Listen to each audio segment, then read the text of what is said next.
Hello everyone and welcome to DH classes. Last class में हमने पढ़ा था कि ग्रोथ एंड डेवलपमेंट क्या है, यानी वृद्धि और विकास क्या है और दोनों में क्या अंतर है। अब हम पढ़ेंगे स्टेजेस ऑफ डेवलपमेंट। इन्हें 5 स्टेजेस में बांटा गया है। पहला है प्री नेटल स्टेज यानी गर्भाकाल या बच्चे के जन्म से पहले की अवस्था। दूसरा है इन्फेंसी स्टेज जो 0 से 2 वर्ष तक की होती है और इसको हम शिशुकाल या शैशवावस्था भी कहते हैं।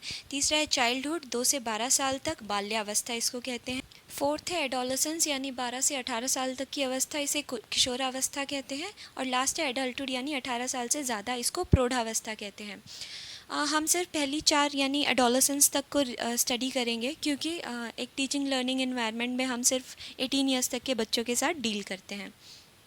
तो पहला है प्री नेटल स्टेज। जैसा बताया था, ये क्या है? बच्चे के जन्म से पहले की अवस्था यानी फ्रॉम कंसेप्शन टू बर्थ। इसको 3 डिफरेंट स्टेजेस में बांटा गया है। जर्मिनल स्टेज जो 0 से 3 मंथ्स तक होती है, एम्ब्रॉयनिक एज जो 3 से 6 महीने तक होती है, और लास्ट है फीटस एज जो 7 टू 9 मंथ्स होती है। इस एज में क्या होता है? पहले क्या होता है, बच्चा इज़ लाइक अ सीड। ठीक है, फर्स्ट 3 मंथ्स में सिर्फ हार्ट बीट एंड ऑल उसका शुरू होता है। नेक्स्ट स्टेज में क्या होता है, उसका development of head, shoulders, limbs वगैरह सब शुरू हो जाता है। और थर्ड फीटस स्टेज में उसके इंटरनल एंड एक्सटर्नल जो ऑर्गन्स है वो फुली ग्रो हो जाते हैं। अगला है इन्फेंसी स्टेज यानी जन्म से लेकर 2 साल तक की अवस्था। इस पे डायरेक्ट क्वेश्चन कई बार ये आ जाता है कि इन्फेंसी एज जो है वो कौन सी है, यानी बर्थ से 2 साल तक। इस अवस्था की स्टेज की क्या क्या विशेषताएं हैं? पहली है फिजिकल ग्रोथ इज़ रैपिड। अगर पूछा जाए तो सबसे रैपिड ग्रोथ अगर जन्म लेने के बाद किसी स्टेज में होती है तो वो इन्फेंसी है। रैपिड ग्रोथ का मतलब है कि आप पहले देखेंगे कि बच्चे का जब जन्म होता है तो उसका वेट होता है लगभग 3 kg के अराउंड, और विद इन अ मंथ या 2-3 मंथ्स उसका वेट उससे डबल हो जाता है। यानी यहाँ पर एक्सपोनेंशियली उसकी सारी चीज़ें, हाइट, वेट सब इंक्रीज़ हो रहा है, डबल हो रहा है, फिर कुछ महीने बाद ट्रिपल हो जाता है। जबकि अगर हम अब देखें तो हमारा वेट 2-3 महीने में हार्डली 2-3 kg या 4 kg ही डिफरेंस होगा। तो अगर ये पूछा जाए कि सबसे रैपिड ग्रोथ बर्थ के बाद कौन सी स्टेज में होती है तो वो है इन्फेंसी स्टेज। नेक्स्ट है चाइल्ड इज़ डिपेंडेंट। यस, बच्चा अपना कोई भी काम खुद नहीं कर सकता, वो फुली डिपेंडेंट होता है। चाइल्ड इज़ सेल्फ सेंटर्ड यानी बच्चे को सिर्फ अपना ही काम दिखाई देता है, मतलब वो दूसरों के इमोशंस को नहीं समझ पाता। Child like to play alone यानी बच्चा अकेले खेल सकता है, यानी उसे खेलने के लिए अपने फ्रेंड्स या ग्रुप्स की ज़रूरत नहीं है। नेक्स्ट है डेवलपमेंट ऑफ इमोशंस जैसे fear, jealousy, anger, love etcetera. जैसे अगर उसे अपना कोई भी फेमिलियर फेस नहीं दिखेगा, यानी मदर या कोई फैमिली का और मेंबर नहीं दिखेगा, तो वो फियर शो करता है, यानी ये सारे इमोशंस उसमें डेवलप हो चुके हैं। जेलसी, अगर आप घर के किसी पेट को या किसी अदर बच्चे को ज़्यादा अटेंशन देंगे तो वो जेलस और एंग्री भी फील करेगा। लव मतलब he has a special bonding with the members of his family. So ये सारे इमोशंस इस टाइम पे उसमें डेवलप हो चुके हैं, यानी इमोशनल डेवलपमेंट उसमें शुरू हो चुकी है। Lack of morality and sociality. हाँ, यहाँ पर बच्चा बिल्कुल भी सोशल नहीं होता है। वो अनजान लोगों से अगर आप उसे मिलाओगे वो बिल्कुल भी नहीं मिलेगा। उसमें मोरालिटी लेवल ज़ीरो होता है, यानी उसे पता नहीं है मोरल वैल्यूज़ क्या है। वो आपको एक स्लैब भी लगा देगा तो उसे रियलाइज़ नहीं होगा कि मैंने ये मॉरली गलत किया है या ये सही है। Tendency of imitation and self love मैं आपको बता चुकी हूँ। टेंडेंसी ऑफ इमिटेशन मतलब वो जो भी दूसरों को करते हुए देखता है वैसे ही करने की वो ट्राई करता है, और हाँ, बच्चा ऐसे ही सीखता है। नेक्स्ट है डेवलपमेंट ऑफ लैंग्वेज स्टार्ट्स, यानी इसी स्टेज में लैंग्वेज की डेवलपमेंट शुरू हो जाती है। बच्चा कुछ कुछ शब्द बोलने लगता है, बैबलिंग जिसे हम बोलते हैं। और इस स्टेज के एंड तक यानी 2 इयर्स तक बच्चा 2 शब्दों को मिलाकर भी बोलने लग जाता है, जैसे पानी दे, खाना खा, ऐसे। सो लैंग्वेज डेवलपमेंट यहाँ शुरू हो जाती है। तो एक बार इस स्टेज के कीवर्ड्स देख लेते हैं।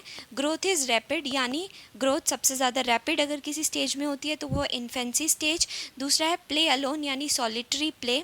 तीसरा है मोरालिटी एंड सोशलिटी, इसमें ज़ीरो होती है। नेक्स्ट है लैंग्वेज डेवलपमेंट जो है वो शुरू हो जाती है। डेवलपमेंट ऑफ मोटर स्किल्स भी यहाँ शुरू हो जाती है। बच्चा जैसे फिज़िकल डेवलपमेंट के साथ साथ मोटर स्किल्स भी सीखने लगता है, जैसे वॉक करना वो सीखने लगता है, हैंड्स को अच्छे से मूव करना, चीज़ों को उठाना, अपने मतलब एक मोटर स्किल की भी उसमें डेवलपमेंट शुरू हो जाती है। नेक्स्ट है चाइल्डहुड, जिसको फर्दर दो स्टेजेस में बांटा गया है, early childhood and later childhood.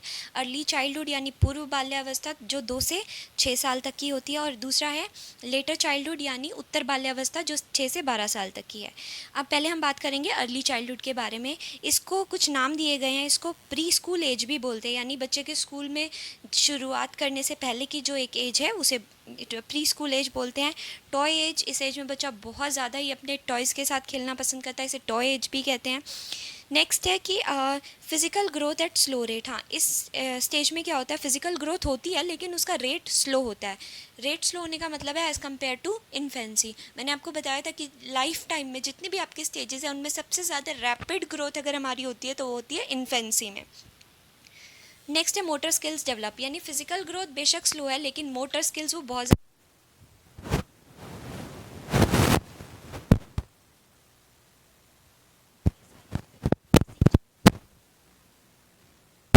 बढ़ती है, और क्यूरियोसिटी भी। जैसे आप कोई बॉक्स उसके सामने ओपन करके उसे बंद करके कहीं रख दो तो उसके अंदर एक क्यूरियोसिटी होगी कि यार क्या था इस बॉक्स में ऐसा, और वो जाएगा उसी बॉक्स को ओपन करेगा, और मेमोरी भी उसकी काफ़ी इंक्रीज़ होती है। Next span of attention increase हो जाता है, अब बच्चा एक चीज़ पर ज़्यादा देर तक ध्यान दे सकता है। Social environment expends beyond home, यानी यहाँ से बच्चे की एक सोशलाइजेशन शुरू हो जाती है, यानी ये पॉइंट है जहाँ से उसकी सोशलाइजेशन शुरू हो जाती है। अब उसकी सोसाइटी उसका सिर्फ घर ही नहीं है, वो बियॉन्ड होम भी, यानी फ्रेंड्स बनाना वो शुरू कर देता है। नेक्स्ट है वोकैबुलरी इंक्रीजेज रैपिडली। हाँ, ये आपने बोनविटा वगैरह की ऐड में भी देखा होगा कि बच्चे का ज़्यादातर मानसिक विकास 5 साल तक की उम्र में हो जाता है। तो यानी एक 5 से 6 साल तक का बच्चा जो है उसकी वोकैबुलरी बहुत ज़्यादा इंक्रीज़ हो जाती है, और एक 6 साल का बच्चे की वोकैबुलरी तो ऑलमोस्ट मेच्योर हो जाती है वोकैबुलरी। नेक्स्ट है फैंटेसी एंड क्रिएटिविटी। हाँ, इस टाइम पे बच्चा अपनी ही यानी इमेजिन वो चीज़ों को इमेजिन करने लगता है। जैसे वो अपने फ्रेंड्स के साथ मान लो चोर पुलिस खेल रहा है, तो क्या एक सिचुएशन उसने इमेजिन कर लिया कि ये चोर है, ये पुलिस है, यानी एक फैंटेसी वर्ल्ड में रहता है, वो अपनी वर्ल्ड में रहता है और बहुत क्रिएटिव भी होता है।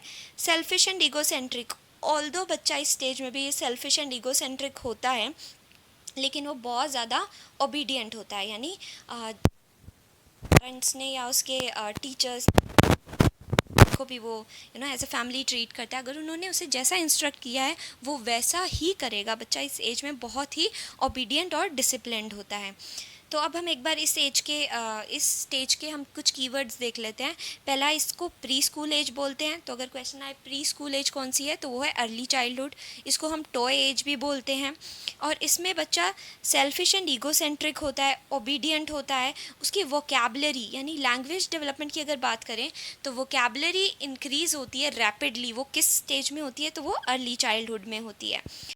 नेक्स्ट है लेटर चाइल्डहुड, जिसको हम उत्तर बाल्यावस्था भी कहते हैं, यानी 6 से 12 साल तक की उम्र के बच्चों। अब इसमें सबसे पहला है सोशल एंड मोरल डेवलपमेंट। इस एज में क्योंकि बच्चा स्कूल जाना शुरू कर देता है, एक उसका सोशल इंटरेक्शन उसका बढ़ जाता है, एक सोशल इन्वायरमेंट उसका बढ़ जाता है, साथ में मोरल डेवलपमेंट भी उसमें इंक्रीज़ होती है। मतलब उसे अब पता है कि उसे बड़ों की रिस्पेक्ट करनी है, छोटों की केयर करनी है, तो ये सारी वैल्यूज़ उसके बिहेवियर में इनकलकेट होने लगती हैं। ग्रेटर इमोशनल स्टेबिलिटी, यानी इस एज पे आकर बच्चा हर छोटी बात पे रोने नहीं लग जाएगा। जैसे अगर किसी ने उसका टॉय लिया तो ये बात उसकी समझ में होगी कि हाँ ये मुझे वापस मिल जाएगा, यानी एक इमोशनल स्टेबिलिटी बच्चे में आनी शुरू हो जाती है। नेक्स्ट है डेवलपमेंट ऑफ शेयरिंग हैबिट्स। इससे पहली वाली स्टेज में क्या था, बच्चा इकोसेंट्रिक था, यानी सारी चीज़ें सिर्फ उसकी हैं, वो अपनी कोई चीज़ शेयर नहीं करेगा। लेकिन इस स्टेज में आने के बाद ये जो ईगोसेंट्रिक है ये कम्प्लीटली ख़त्म हो जाता है। अब बच्चा शेयरिंग हैबिट्स को डेवलप करता है, यानी उसे पता है कि अगर उसने अपनी कोई चीज़ किसी को दी है तो वो उसे वापस मिलेगी। नेक्स्ट है physical development is slow but consistent, यानी इस एज में फ़िज़िकल डेवलपमेंट थोड़ी स्लो होती है लेकिन लगातार होती रहती है। कहने का मतलब बच्चे में स्ट्रेंथ का डेवलपमेंट होता है, उसकी लिम्स यानी मसल्स एकदम से स्ट्रॉन्ग होने लगती हैं। Next stage of adaptation of culture. अच्छा, कल्चर एंड सोसाइटी इंटरलिंक्ड है। जब बच्चा एक सोसाइटी में जा रहा है तो वहाँ के नॉर्म्स को भी फॉलो करता है, वहाँ के कल्चर को भी वो फॉलो करने लगता है। चाइल्ड इज़ वेरी सिविलाइज्ड, यानी इस स्टेज में बच्चा बहुत सिविलाइज्ड है, बहुत ओबीडियंट है, यानी जो उसके पेरेंट्स ने या टीचर ने बोल दिया कि हाँ ये ठीक है तो उसके लिए वही सही है। बहुत सिविलाइज्ड भी है, यानी मॉरल वैल्यूज़ उसमें काफ़ी ज़्यादा डेवलप होती हैं। इन दोनों ही स्टेज में यानी अर्ली चाइल्डहुड और लेटर चाइल्डहुड में बच्चा जो है उसे उसे एप्रिसिएशन चाहिए होता है काम करने का। अगर एप्रिसिएशन आप करेंगे तो वो नेक्स्ट टाइम इनिशिएट करेगा काम करने के लिए। नेक्स्ट है इस जो ये लेटर चाइल्डहुड है इसको गैंग एज या स्कूल एज भी बोलते हैं।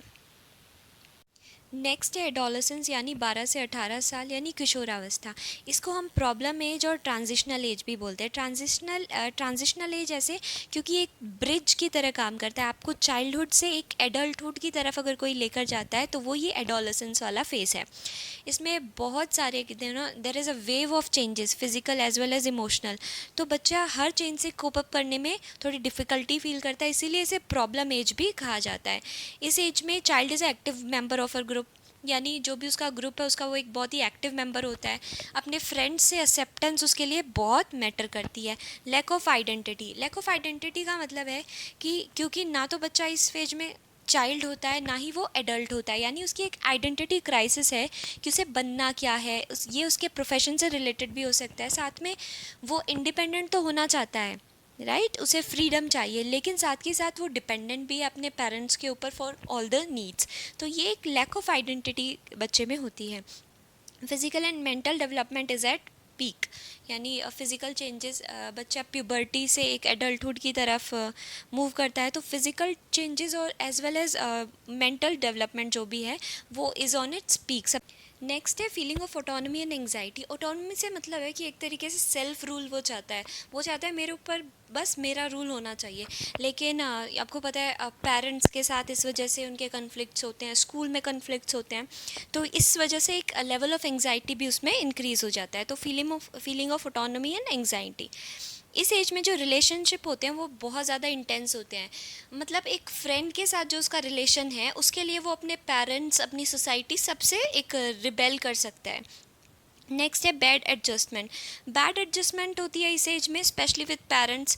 कई बार कन्फ्लिक्ट्स होते हैं चॉइस को लेकर, सिलेक्शन को लेकर, जैसे ये कैसी ड्रेस पहनी है या तुम्हारे जो फ्रेंड्स हैं वो अच्छे नहीं है वगैरह। लेकिन बच्चे क्या होता है वो बहुत डिफ़िकल्टी फाइंड करता है कि पेरेंट्स की जो डिमांड्स हैं और उसकी जो मतलब इस एज की जो नीड्स हैं वो उन सब में कैसे एडजस्टमेंट करें।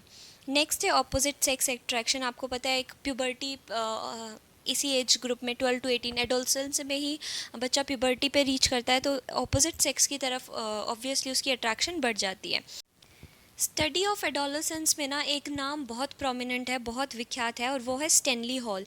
उन्होंने बच्चों के इस एडोलसेंस पीरियड के बारे में बहुत सारी रिसर्च की है और उनकी एक बुक है जिसका नाम है adolescence. Adolescence is a stage of hard struggle, stress and storm. यानी स्ट्रेस एंड स्ट्रॉम तो मैंने आपको बताया था। हार्ड स्ट्रगल से मतलब है सोसाइटी में, अपने फैमिली में, अपने फ्रेंड्स, पीयर ग्रुप के बीच एडजस्टमेंट करने में बच्चा बहुत मतलब अपनी लाइफ के ना इस ड्यूरेशन में हर काम में बच्चा एक तरीके से स्ट्रगल करता है, चाहे वो एडजस्टमेंट से रिलेटेड हो, चाहे वो करियर डिसीजन से रिलेटेड हो। नेक्स्ट है आइडेंटिटी कन्फ्यूजन, मैंने आपको बता दिया है। Generation gap and hormonal changes. Next हम कुछ क्वेश्चंस देखेंगे जो ऑलरेडी सीटेट में आ चुके हैं, यानी हमने जो जस्ट अभी ये टॉपिक पढ़ा है उससे रिलेटेड कैसे क्वेश्चन है जो सीटेट में आते हैं। पहला क्वेश्चन है, in which of the following stages children become active member of their peer group. कौन से एज ग्रुप में बच्चा अपने पीयर ग्रुप का एक एक्टिव मेंबर बन जाता है? अर्ली चाइल्डहुड, एडोलसेंस या एडल्टहुड? तो इसका सही आंसर है एडोलसेंस। एडोलसेंस ऐसी एज है जिसमें बच्चे के लिए पीयर ग्रुप यानी फ्रेंड ग्रुप अपने फैमिली से भी ज़्यादा इंपॉर्टेंट होने लगते हैं। नेक्स्ट क्वेश्चन है कि ये जो 4 स्टेटमेंट्स लिखी हैं इनमें से कौन सी स्टेटमेंट है जो एडोलसेंस के रिस्पेक्ट में ज़्यादा करेक्ट है? पहला है increase in the incidence of emotional upheaval. Emotional upheaval का मतलब है संवेगात्मक प्रोत्थान, मतलब इमोशनल अप एंड डाउन्स ज़्यादा होते हैं। नेक्स्ट है care free nature towards studies. नहीं, ऐसा बिल्कुल नहीं होता है इस एज में, बल्कि हम डिसाइड करते हैं हम अपनी लाइफ में ये बनना चाहते हैं, हम ऐसे पढ़ेंगे, तो ये केयर फ्री तो नहीं होते हम टुवर्ड्स स्टडीज़, तो ये नहीं हो सकता। Thinking starts reflected in concrete action. नहीं, ये तो काफ़ी अर्ली स्टेज में हम शुरू हो जाता है। नेक्स्ट है abrupt increase in intelligence question. कहने का मतलब आईक्यू एकदम से बहुत ज़्यादा इंक्रीज़ हो जाता है। नहीं, आईक्यू का एडोलसेंस से डायरेक्ट कोई रिलेशन नहीं है, तो करेक्ट आंसर होगा increase in the incidence of emotional upheaval. Next question है एडोलसेंस में एक्सपीरियंस, यानी जो एडोलसेंट्स है, किशोर हैं, वो क्या एक्सपीरियंस कर सकते हैं? सेटिस्फैक्शन अबाउट लाइफ, क्या वो लाइफ के अबाउट सेटिस्फेक्शन? नहीं है। ये तो एडल्टहुड में भी जाके हम अपनी लाइफ से कभी सेटिस्फाइड ही नहीं होते हैं। Anxiety and concern about themselves, यानी अपने आप को लेकर बहुत ज़्यादा चिंता करना, अपने आप को लेकर बहुत ज़्यादा कंसर्न रहना, ओ माय गॉड मैं कैसी लग रही हूँ, मेरे फ्रेंड्स मेरे बारे में क्या सोच रहे होंगे, वगैरह वगैरह। Feeling of fear about sin committed in childhood, नहीं। सिंस कमिटेड मतलब ये चाइल्डहुड में मैंने ये गलती की है, मुझे इसे सुधारना चाहिए, इस तरह की कोई फीलिंग नहीं आती है। Feeling of self actualization, self actualization का मतलब है कि ये जो आत्मसिद्धि का भाव, आत्मसिद्धि तो बहुत लेटर स्टेज में जाकर आती है और वो भी हर किसी को नहीं मिलती। सेल्फ एक्चुअलाइजेशन एक अलग ही कंसेप्ट है। तो इसका करेक्ट आंसर होगा एडोलेसेंट्स में experience anxiety and concern about themselves. Next question है द पीरियड ऑफ इन्फेंसी, यानी इन्फेंसी का जो पीरियड है वो कहाँ से कहाँ तक है, कौन सी एज ग्रुप को हम इन्फेंसी बोलते हैं? तो हम 0 to 2 यानी बर्थ टू 2 ईयर्स को हम क्या बोलते हैं? इन्फेंसी। नेक्स्ट क्वेश्चन है कि जो मिडिल चाइल्डहुड है, यानी मिडिल चाइल्डहुड कौन से पीरियड को कहते हैं? तो हमने पढ़ा था अर्ली चाइल्डहुड मतलब 2 से 6 साल तक, और 6 से 11 साल तक जो एज ग्रुप है उसको हम या तो लेटर चाइल्डहुड कहते हैं या फिर मिडिल चाइल्डहुड कहते हैं। नेक्स्ट क्वेश्चन है फिजिकल ग्रोथ जो है वो सबसे रैपिड यानी सबसे तीव्र, सबसे तेज कौन सी स्टेज में होती है? तो उसका आंसर है इन्फेंसी। इन्फेंसी में मैंने आपको बताया था जितनी भी स्टेजेस हैं उन सब में सबसे रैपिड ग्रोथ अगर किसी स्टेज में होती है तो वो है इन्फेंसी। अब नेक्स्ट क्वेश्चन देखते हैं। नेक्स्ट क्वेश्चन है डेवलपमेंट स्टार्ट फ्रॉम, यानी जो डेवलपमेंट है वो कौन सी स्टेज से शुरू होती है? डेवलपमेंट के बारे में हमने पढ़ा था फ्रॉम वॉर्म टू टॉम्ब। वॉर्म का मतलब होता है गर्भ, यानी बच्चे के जन्म से पहले से ही ये डेवलपमेंट शुरू हो जाती है, तो इसका आंसर होगा प्री नेटल स्टेज। नेक्स्ट देखेंगे हम question, in which stage of child development child shows maximum attraction towards opposite sex, यानी कौन सी स्टेज में बच्चा ऑपोजिट सेक्स के टूवर्ड्स मैक्सिमम अट्रैक्शन शो करता है? तो आप सबको पता है हार्मोनल चेंजेस जिस टाइम पे होते हैं यानी एडोलेसेंस, उसी समय पर बच्चा ऑपोजिट सेक्स के टूवर्ड्स मैक्सिमम अट्रैक्शन शो करता है। Thank you for watching the video. अगर वीडियो आपको अच्छी लगी तो लाइक करें और कमेंट करें। अगर आप कोई सजेशंस देना चाहते हैं अपने फ्रेंड्स के साथ शेयर करें और हमारे चैनल को सब्सक्राइब करें।